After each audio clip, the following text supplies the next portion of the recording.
Alright, so the best Necromancer build in the game just got better because I made a little tweak, and it's pretty much this skill. You get so much value out of this skill, and it's actually a lot more than I realized. And the things that we're going to replace it with, or replace it for, are these two skills. Because, yeah, this is good for Ash and you get your basics, but it's only, what, a couple of skeletons that get that buff? And this few seconds to get your other summon out, yeah, it can be the difference between getting it out and not getting it out, obviously. But I just think the summons on Ash, those three talents there, or those three skill points there, are just way less value than if you put it on basic portal. And the reason for that is, while it's only like, what, like 6 seconds or something that you're getting saved for basic portal, you're getting that for each basic portal. So every time you throw down a basic portal, remember it's you get 2 charges. So unless you're sitting at 2 charges, you're always getting value out of that skill, which is pretty good. To think about, every portal that you threw down came out 6 seconds faster. And I say came out 6 seconds faster because, or I should say, you saved 6 seconds on it, because I don't think I need to explain why. I think it's pretty clear. If you don't understand why, just understand that when you're sitting on 2 basic portals, obviously you're not getting the benefit of the cooldown. But as long as you're not sitting on two charges, that skill is you're always getting value out of it. So it's, I think, better than the other two, and I think now you just get even more value out of basic portals. And when I say value out of basic portals, all I mean really is time stalling. Because good teams will, forget teams, good players usually can just avoid a basic unit 1v1 possessed. Right? Dodge a couple times, run away. If there's a car nearby, easy. If there's not, find some windows. And depending on what character you are, just use your ability, right? There's a lot of ways to easily, I don't want to say easily, but it's not difficult, I'll say, to challenge a 1v1 basic unit that's possessed, right? So the strength really comes in once they're on objectives, and having more basic units throughout the game really just helps you stall that time, get their fear up, get your level up, basically just gets you in a better position. Anything that buys time is good for us, and this buys time, buys pressure, and again, they should be able to handle it well, which you're expecting. You're not expecting to win the game from throwing up a bunch of basics, right? Really, the boss plus the basics plus the flautist, all that is what gives you the what our resources them, and they won't be able to handle it. They'll run out of bullets, they'll run out of stamina, they'll run out of cooldowns for their abilities, and you just win. Alright, so let's see how good these guys are. Ooh, I'm gonna go here and then just go top right. I hate not checking corners, because I feel like if I just miss the corner, I'll probably check the whole map, not find them, and then I won't know which corner they are. So I like to check corners when I search. It takes a little longer, but that's okay. Slaughter the humans who seek these pieces, and do it fast. So, oh, nice. Look at that. Look at this. Look at this. I literally would have missed this corner had I just went in a more like curvy path or whatever.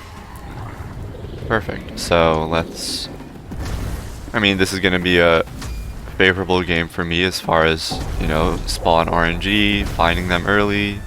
So first point into that. Second point at level 3 is going to go into basic unit. I'm going to throw up a bunch of these. I don't have portal yet. They're going to hit some traps, but I'm more interested in keeping my energy high for big opportunities, right? I see people just possessing skeletons. Like, yeah, I have the energy to possess a skeleton, but again, you're probably not going to get good value out of that.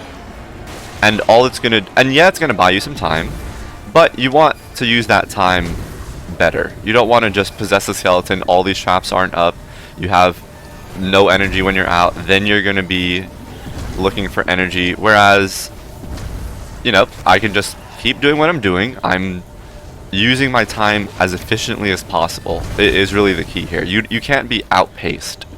If you get outpaced, you're gonna lose. And good survivors will do things quickly. So I am level 3, they are isolated. I'm gonna get my energy high. I could have probably done this a little earlier, but I was hoping they could move a little bit. But they've been in this little area for some time, and now they're moving, yeah.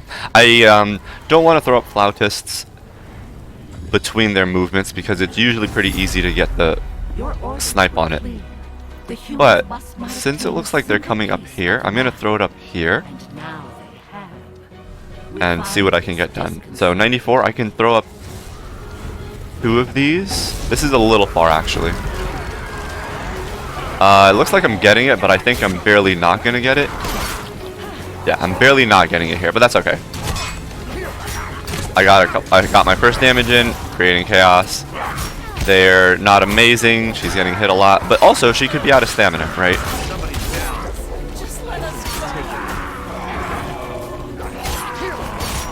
And I'm totally fine with 1v1ing this guy.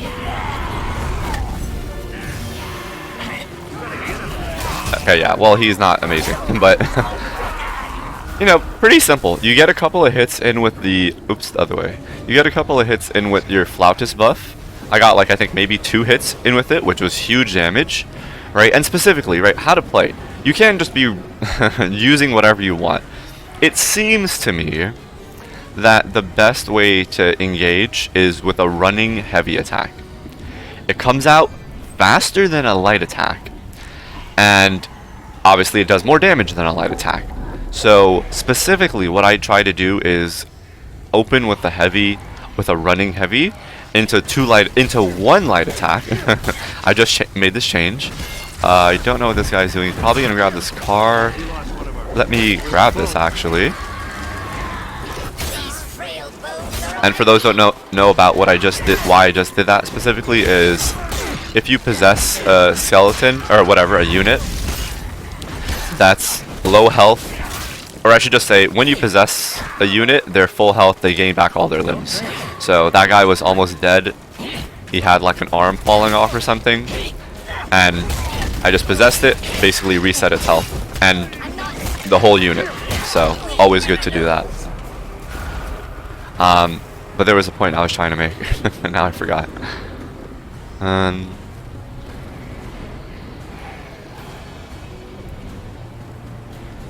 Running heavy into a single light, because if you do a 3-piece combo with the skeletons, they have like a little wait moment where they just kind of think about what they've done. So I mean, this game's over, so I'm not being as optimal as I can be. Like, I'm sitting on 2 charges, I haven't been using my flautist, I just pressed my dash for no reason. It's probably these guys gonna run in the car. Yeah. I mean, obviously this game's already over, so I'm trying to just talk about something useful. So yeah, you want to hit a 2-piece into a dodge, and that's the best way to keep pressure up. And again, good players will be able to keep up with your dodging, but they're going to run out of stamina at some point. And if they're not playing together, you can get a lot of value. If they are playing together, which they probably should, you will only be buying time, which is okay, and you want to buy time as much as you can until the objectives. That's really what the map pieces are about. Keeping their resources low and buying time. Getting knocks just means they messed up. So the Necro demons, you know, don't be discouraged if you think you're sucking and your skeletons are dying instantly and you're not getting any value out of the traps and out of whatever. Maybe you're possessing them and it's going down quickly. Really, the value comes from objectives. Because at that point they can't, they're limited in their running space, and you just outnumber them so heavily. I should have just probably kept some energy up. I should probably use all these points.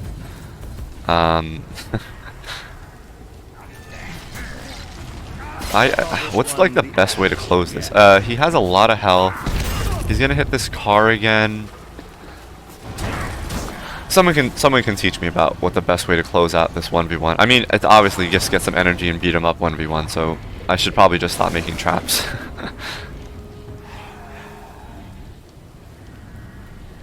But yeah, I anticipate like a Flautist nerf at some point, because I think that's really the biggest strength of this build. But it's still, without a doubt, stronger than Puppeteer. All the Puppeteer fanboys, I'm sorry, like Puppeteer is just considerably less powerful than Necromancer.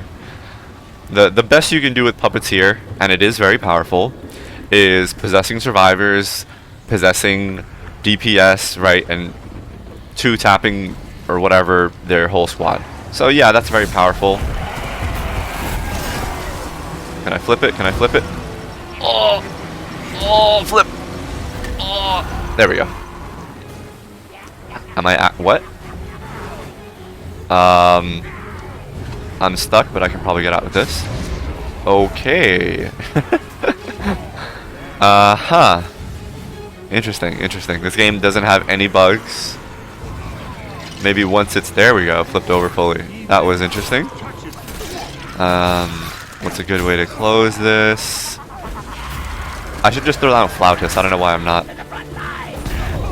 Because he's just going to run away from it. Maybe I'll play a Survivor game after this. Since Buddy wants to play.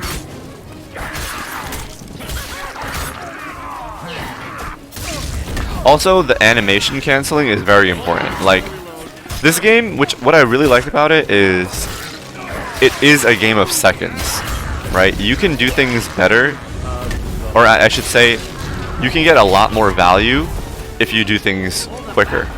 And quicker by the second matters, right? If I throw out my running heavy and then my light attack, as soon as that light attack hits or misses, you want to use your skill, your 1 or 2 or whatever it is on console, right? Your first ability or second ability on skeleton, right? The long stab or the ground AoE, whatever you call it. Let me just waste his ammo a little bit while I get this up.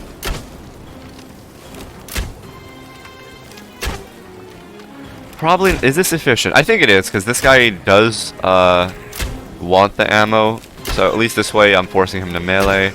Man, this is so long. But yeah, you want to use your skills right after moves connect, and this is also like another really big thing about how good survivors can be, right? He can run, like, I can't really do too much about that car thing, right? Obviously there are ways to stop it, right? Go get energy and summon some stuff, possess it a couple times, right? They destroy it, whatever your method is, right? And I should definitely be doing one of those things. But it's in like good squads can really all split up and be alone, and they'll be fine, because you can stall for a long time with vehicles. Wow, a little accident. And while you're stalling, I should have thrown up a lot more than that. Alright, I'm just gonna unpossess that. I'm gonna throw this up, and then I'm gonna throw this up.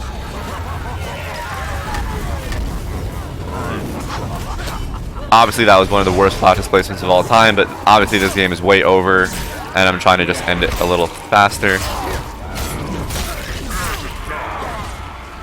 So I just did like a little... Look, I'm doing it again. How am I doing that? 3, 4 dodge. That's so good.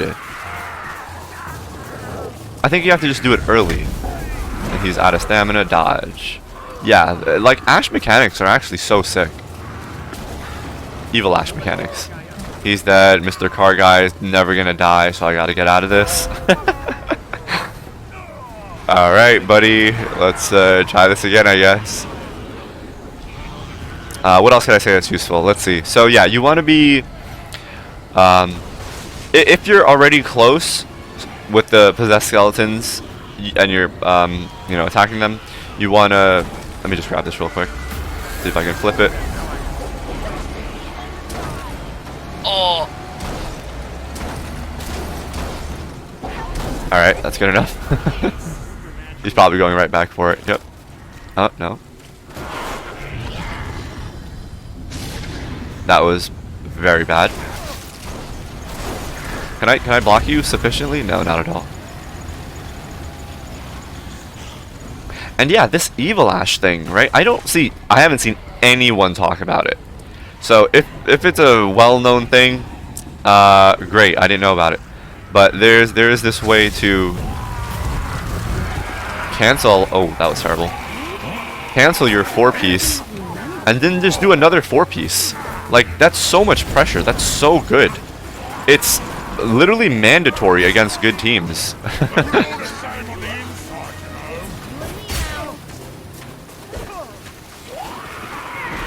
And see, I'm doing the running heavy into light into a dodge because he keeps running, right? If I do a skill, it won't connect. He can run out of the range, even with all the skills on it. Hold on, gotta reload. Do a little zigzag, do a 2-piece. There we go. That was a 3. I'm gonna drop this guy. Let's get the last person. Yeah, so like, there's even an optimal Evil Ash combat style or whatever, right? It's not enough to just summon Evil Ash, keep throwing out light attacks, use your abilities, and that's how you play Evil Ash, and that's quote unquote bad because you get bursted down, right? Because you're just playing poorly. It's not enough to just throw it out and use your skills. Where is this person? They're right here. I'm trying to look for a spot to just throw up flautists. Guys, can we end this game already? I don't know what to do with this car. I'm gonna just hop back in it. Jesus, Mother Christ. Can you hit it? Can you hit it? So it's broken. Yeah, see, obviously my car game is terrible. So even I've got a lot to improve on. And I see all these Necro demons have a lot to improve on as far as playing with Evil Ash, playing with skills that don't have anything to do with elites because elites suck.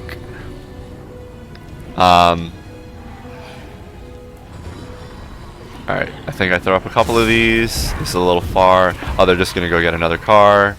Guys, are we going for that full half an hour? I mean, this game is 100% over if I knew how to close it out.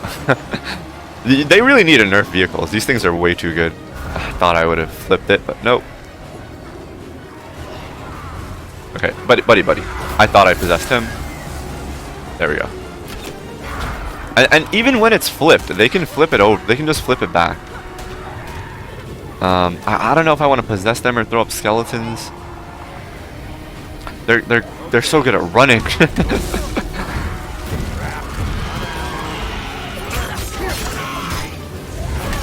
One of those, hit one of those, hit one of those, hit one of these, and that move is so good. It has such a long hitbox. Or I should say lingering hitbox. And long hitbox. Alright, finish that real quick. Now let's do some of this. Oh, a little far. That can probably hit. It did. Nice. Hit both of them, I think. Good. No energy. I want to possess that guy. None of this matters too much. Actually, possession would have mattered so much. Okay. Yeah, so you get Infernal Energy, Basic. Once you get Boss, if I didn't already say that, you start putting everything in Boss when you can, and then Infernal Energy, and then Basic. Once those are all maxed, you start getting Possession. You never get Trap, you never get Elite. Until that's the only thing you can get. And then you get Elites, or Traps, depending on how many Traps are around, you know, you can be a judge of that. Alright, let's throw this up right in their face. Throw some of these up, and then let them kill each other. Alright, you guys are so annoying.